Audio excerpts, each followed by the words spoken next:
Hello friends, welcome back to Pragati Mantra classes. My name is Shivangi Agarwal and I'm your mentor for upcoming TAT examination. So students, जैसा कि हमारी CTP की lecture series चल रही थी जिसमें अभी तक हम लोगों ने 20 नंबर्स के लिए अपने सिलेबस को कवर अप कर लिया था। तो जो बाकी का हमारा 10 नंबर्स का सिलेबस बच गया था हम उसको पहले डिस्कस कर लेते हैं और आगे आने वाले लेक्चर्स में हम उससे रिलेटेड अपनी क्लासेस को, अपने टॉपिक्स को भी कवर अप करेंगे। तो सबसे पहले सिलेबस के बारे में देख लेते हैं कि आखिर इन 10 नंबर के लिए हमें क्या क्या पढ़ना है। तो जैसे कि आप लोगों का सबसे पहला जो टॉपिक है वो यहाँ पे दिया हुआ है, how children learn and think. ठीक, यहाँ पे मतलब हमें बताना है कि जो बच्चे हैं वो किस तरीके से अपने जो पढ़ाई होती है, जो लर्निंग होती है उसको सोच पाते हैं और उसको कर पाते हैं, वो चीज़ हमें डिस्कस करनी है। उसके बाद हमें देखना है कि बच्चे इतना सब कुछ सीखने के बाद भी क्यों और कब फेल हो जाते हैं, मतलब वो कौन सी कंडीशंस होती हैं जिसमें जो बच्चा होता है वो याद करी हुई चीज़ों को भूल जाता है। मतलब हमें लर्निंग के बारे में,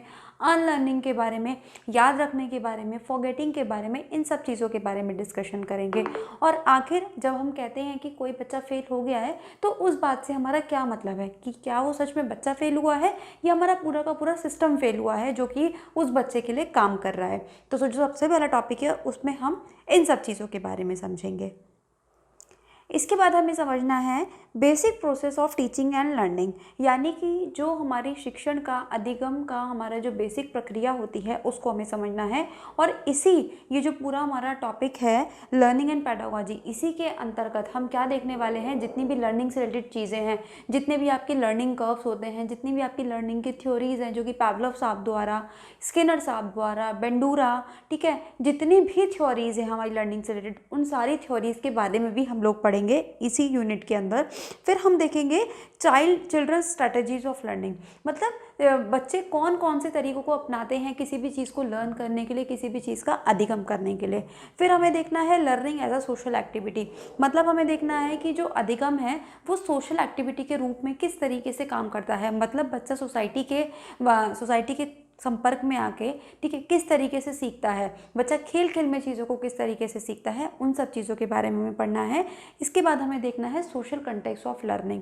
यानी कि ये जो हम लर्निंग बच्चे को करवा रहे हैं इसका उसके सोसाइटी में क्या रिलेशन है, किस तरीके से वो उसको हेल्प करेगी आगे आने वाली उसकी लाइफ में। इसके बाद है नेक्स्ट टॉपिक हमारा child as a problem solver and scientific investigator, मतलब हमें ये देखना है कि जब हमने बच्चे को कोई चीज़ पढ़ा दी, ठीक है, बच्चे को हमने धीरे धीरे, जैसे कि अभी हम लोग नेक्स्ट टॉपिक में देखेंगे कि बच्चा की हम ये देखेंगे कि बच्चा किस तरीके से चीज़ों को सीखना शुरू करता है, उसका हम एक हिरार्किकल ऑर्डर देखेंगे। तो आखिर हम देखेंगे कि बच्चा अपने लास्ट स्टेप पे, यानी कि जो प्रॉब्लम सॉल्विंग होता है, बच्चा जहाँ पे एक इन्वेस्टिगेटर की तरह काम करने लगता है, वो वहाँ पे उस स्टेप तक किस तरीके से पहुँच पाता है। इसके बाद है नेक्स्ट हमारे पास alternative conceptions of learning in children, यानी कि और understanding children's error as significant steps in the learning process, मतलब हमें क्या करना है यहाँ पे कि जैसे हम बहुत सारे टीचर्स होते हैं जो कि जब बच्चे गलतियाँ करते हैं तो वो उनसे इरिटेट हो जाते हैं, बल्कि हमें उस चीज़ से इरिटेट नहीं होना है। भाई हमें ये चाइल्ड पेडागोजी जो सिखाई जा रही है वो क्यों सिखाई जा रही है, ताकि आखिर हम ये समझ सकें कि अगर बच्चा कोई गलती कर भी रहा है, बच्चा कोई एरर कर रहा है तो वो क्यों कर रहा है, उसके पीछे वो किस वजह से कर पा रहा है, उसको पता लगाना और उस कमी को पूरा करना। और बच्चों की एरर को हमें ये नहीं देखना, इस रूप में नहीं देखना कि बच्चे गलतियां करते हैं, बच्चे ना समझ होते हैं, बच्चों की एज कम होती है इसलिए वो गलतियां कर रहे हैं, नहीं, बल्कि उन गलतियों से हमें ये समझ में आता है कि जो बच्चे की कार्य करने की क्षमता है, बच्चे की जो सोचने की क्षमता है वो किस तरीके से काम करती है। हमें एरर को भी एज अ पॉजिटिव वे में ट्रीट करना है। नेक्स्ट है हमारे पास कॉग्निशन एंड इमोशंस, यानी कि अब हमें देखना है कि जो हमारा कॉग्निशन होता है, यानी कि जो हमारा संज्ञान होता है, जो हमारी मेंटल